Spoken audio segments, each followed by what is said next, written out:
आज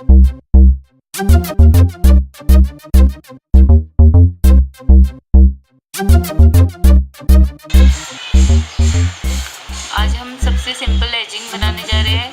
क्रिस्टल कैसे अटैच करते हैं क्रोशे से एजिंग लाइन में, तो वो सिखाने वाले हैं। हमने 3 टाइप के क्रिस्टल यूज़ किए, ये येलो कलर के और रेड और ब्लैक कलर के हमने यूज़ किए, मरून और ब्लैक कलर के, ये 3 कलर यूज़ किए। आप कोई भी कलर से बना सकते हैं, कोई एक कलर भी यूज़ कर सकते हैं।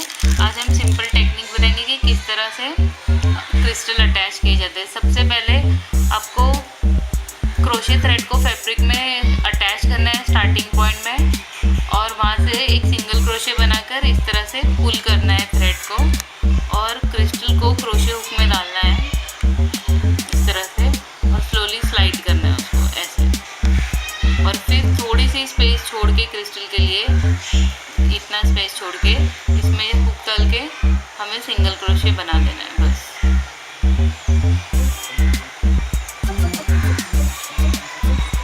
हमने एक क्रिस्टल अटैच किया, जैसे एक अटैच हो गया सिंगल क्रोशे से तो वापस से पुल करना है। फिर हमें नेक्स्ट कलर लेना है, या सेम कलर यूज़ करें तो वही यूज़ करें।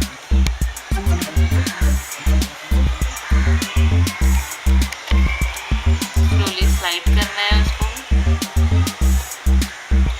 और फैब्रिक में जाकर सिंगल क्रोशे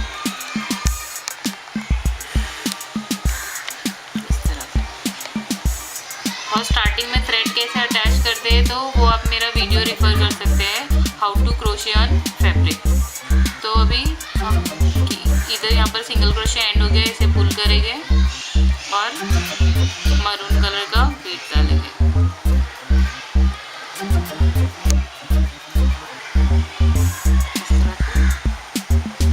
फिर थोड़े से स्पेस पे जाकर सिंगल क्रोशे बनाना है।